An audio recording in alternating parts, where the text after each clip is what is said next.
Namaste, my name is Saloni Nandan. In this video through clip arts and animations, I am going to tell you what is non-verbal communication. इस video में clip arts और animation के द्वारा मैं आपको बताने वाली हूँ कि नॉन-वर्बल कम्युनिकेशन, अशाब्दिक कम्युनिकेशन क्या होता है. Non-verbal communication is the way of sending messages through action, touch, space, time, silence and wordless cues. अशाब्दिक संचार क्रिया, स्पर्श, स्थान, समय, मौन रहना और शब्दहीन संकेतों के माध्यम से संदेश भेजने का तरीका है. But before we begin the video, do not forget to like it, share it with your friends and family and subscribe to my channel for more such videos. And do not forget to add a comment like awesome video or what other videos you want from me. Did you know that 93% of communication is non-verbal? Really? That's fascinating. Non-verbal communication sets the tone of the conversation. Nearly 93% of communication is non-verbal.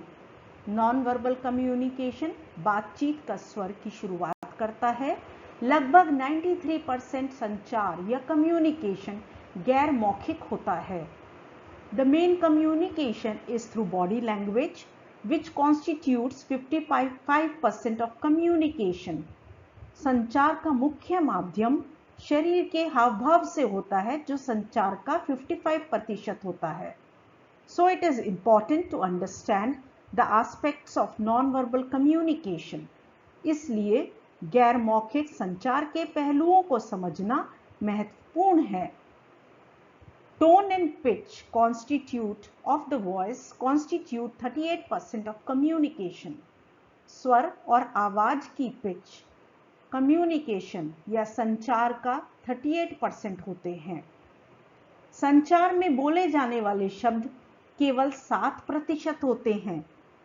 Spoken words constitute only 7% of communication.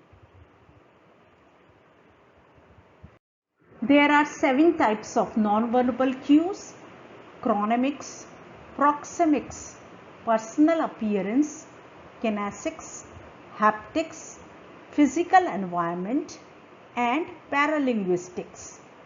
Like, hey, find the graph. Okay. Number 1, Kinesics. Ray Bradeswell coined the term Kinesics in 1952. It includes facial expressions like happy face, angry face और crying face. इसमें चेहरे के हाव-भाव शामिल होते हैं. And arm and hand movements, also gestures, posture, body movements. मुद्राएं, हाथ और शरीर के मूवमेंट भी इसमें शामिल है. Facial expressions, gestures, posture, arm and body movements all are windows to one's thoughts, feelings, moods, intentions and attitudes. Non-verbal cues एक व्यक्ति के विचारों, भावनाओं, मनोदशाओं, इरादों और दृष्टिकोण को दर्शाते हैं. Number 2, Haptics.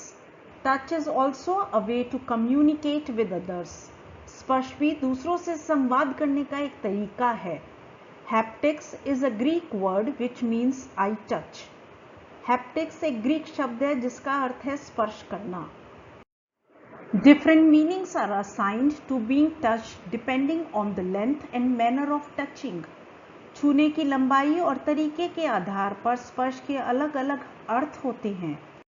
Time matters and is used as a communication tool in many ways. Chronemics number 3. It is a non-verbal cue where messages are sent by the use of time. Chronemics एक non-verbal cue है जहाँ संदेश समय के उपयोग द्वारा भेजे जाते हैं. There are different punctuality norms around the world. In some countries like India, arriving 15 minutes late for a meeting is accepted, while in many Western countries, arriving for a meeting on time is essential. दुनिया भर में समय की पाबंदी के अलग-अलग मापदंड हैं.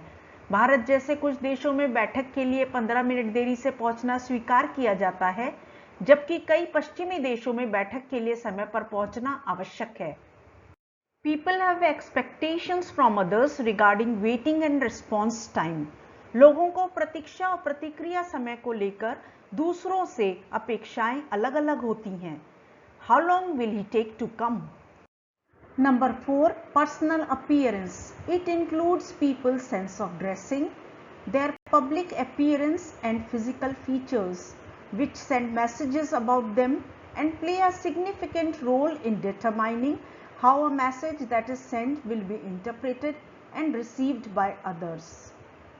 फिजिकल अपीयरेंस में लोगों की ड्रेसिंग की भावना, उनकी सार्वजनिक उपस्थिति और भौतिक विशेषताएं भी उनके बारे में संदेश भेजती हैं और यह निर्धारित करने में महत्वपूर्ण भूमिका निभाती हैं कि जो संदेश भेजा जाता है उसकी व्याख्या कैसे की जाती है और दूसरों द्वारा कैसे प्राप्त की जाती है. Proxemics, it is about spatial relationship, the word coined by Edward T. Hall in 1966. Proxemics यह स्थानिक संबंध और दूरी के बारे में है जिसे एडवर्ड टी हॉल द्वारा 1966 में गढ़ा गया था. Hall identified 4 distinct zones of interpersonal interaction. Hall ने पारस्परिक संपर्क के 4 अलग-अलग क्षेत्रों की पहचान की. Number 1, intimate space 0 to 1.5 feet for embracing or touching. आंतरिक दूरी 0 से 1.5 फीट गले लगने या छूने के लिए. Personal space 1.5 to 4 feet for interaction between friends. निजी दूरी दोस्तों के बीच बातचीत करने के लिए. Social space 4 to 12 feet for interaction among acquaintances. सामाजिक दूरी 4 to 12 feet परिचितों के बीच बातचीत के लिए. And public space 12 feet plus for public speaking. सार्वजनिक दूरी सार्वजनिक बोलने के लिए 12 फीट से ज्यादा. Number 6, Paralinguistics. It refers to vocal communication that is different from actual language spoken by someone. It includes tone of voice, loudness, inflection and pitch. As in this example. जैसा कि आपने इस एग्जाम्पल में देखा, paralinguistic मुखर संचार होता है जो किसी के द्वारा बोली जाने वाली वास्तविक भाषा से अलग होता है. इसमें स्वर का जोर, विभक्ति और पिच शामिल हैं. Next we have physical environment. Non verbal communication also includes pictures, photos, graphics, clothing, hairstyle or even architecture. Sound and music are also non-verbal means of communication. ध्वनि और संगीत भी संचार के अशाब्दिक साधन हैं. Similarly, written form of communication also consists of non-verbal elements like handwriting style, spatial arrangements of words or use of emotions in the language used. इसी तरह संचार के लिखित रूप में भी गैर मौखिक तत्व होते हैं जैसे हस्तलेखन शैली, शब्दों की व्यवस्था या भाषा में भावनाओं का उपयोग. Arrangement of office room, house, market place etcetera also communicate a lot about that place. Silence is also a form of communication as sometimes silence communicates more than words. मौन शब्दों से अधिक संचार करते हैं. चुप रहकर एक व्यक्ति अपनी नाराजगी, आंदोलन और यहाँ तक कि दूसरे व्यक्ति के प्रति अरुचि का संचार करता है. By remaining silent, a person communicates his or her displeasure, agitation and even disinterest in other person. As in the example, I am talking to you. Will you answer me or not? I hope the video was useful to you. Thanks for watching. Do not forget to like, share and subscribe to my channel.